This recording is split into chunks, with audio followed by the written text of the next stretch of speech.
కాపు సామాజిక వర్గానికి అత్యంత ప్రాధాన్యత ఇచ్చిన వైఎస్ఆర్సీపీని కాపులందరూ కలిసి గెలిపించుకోవాల్సిన అవసరం ఉందన్నారు విశాఖ ఎంపీ అభ్యర్థి బొత్స ఝాన్సీ, విశాఖ ఉత్తర ఎమ్మెల్యే అభ్యర్థి కేకే రాజు.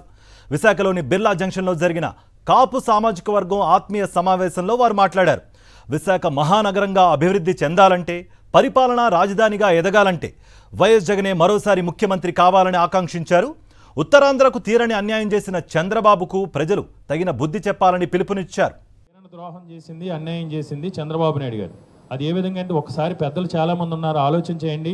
కావాలంటే హిస్టరీ కూడా చదివితే 1995 నుంచి 2004 వరకు చంద్రబాబు నాయుడు గారు ముఖ్యమంత్రిగా ఉన్నారు.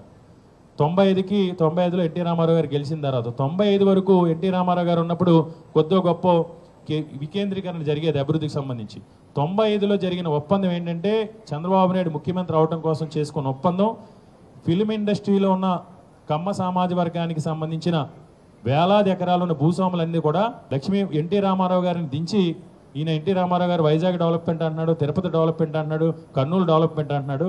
మనం ఏమో మద్రాసు నుంచి ఇక్కడికి వచ్చి వేలాది ఎకరాలు కొన్నాం, ఈ భూములు ఎలాగ ఉండిపోయినాయి, నువ్వు హైదరాబాద్ని కేంద్రీకృతంగా డెవలప్ చేస్తే ఎన్టీ రామారావు గారిని దించి ఎక్కిస్తామని ఒప్పందం చేసుకుని ఆ వేలాది ఎకరాల భూముల పెంపు కోసమే ఆ రోజు చంద్రబాబు నాయుడు 1995 నుంచి 2004 వరకు కూడా హైదరాబాద్ అని ఉత్తరాంధ్ర ప్రాంతానికి తీరం ద్రోహం చేశారు. రాజశేఖర రెడ్డి గారు వచ్చిన తర్వాత ఏ విధంగా ఈ ప్రాంతం అభివృద్ధి చెందిందో మనందరికీ తెలుసు. మళ్ళీ 2014లో ముఖ్యమంత్రి అయిన తర్వాత అప్పుడు ఆ 9 సంవత్సరాలు హైదరాబాద్ అని ఉత్తరాంధ్ర ప్రాంతానికి అన్యాయం చేశాడు. మళ్ళీ 5 సంవత్సరాలు కూడా అమరావతిని సేమ్ అదే స్టోరీ. మళ్ళీ అక్కడ వేలాది ఎకరాలు కొనుక్కున్నారు. ఆ భూముల విలువ పెంపే లక్ష్యంగా మళ్ళీ ఉత్తరాంధ్ర ప్రాంతానికి ఈరోజు ఇలా గతసారి విజయనగరం బొబ్బిల్లో చేసినప్పుడు మన ఉత్తరాంధ్రలో మరి వెనుకబడి ఉన్న ప్రాంతంగా ఉండిపోయింది. దీన్ని బాగు చేసుకోవాలి అంటే ఖచ్చితంగా విశాఖపట్నం మనం ఈరోజు మహానగరంగా చూసుకోవాల్సిన పరిస్థితులు.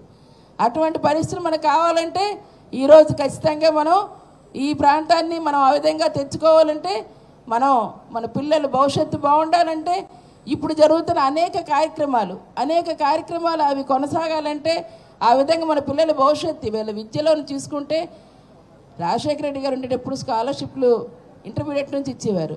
ఈరోజు జగన్మోహన్ రెడ్డి గారు మరింత చేరువుగా ఇవాళ స్కూల్ పిల్లల దగ్గర నుంచి అమ్మఒడి దగ్గర నుంచి స్టార్ట్ చేసి విదేశీ విద్య వరకు ఇస్తున్నారు.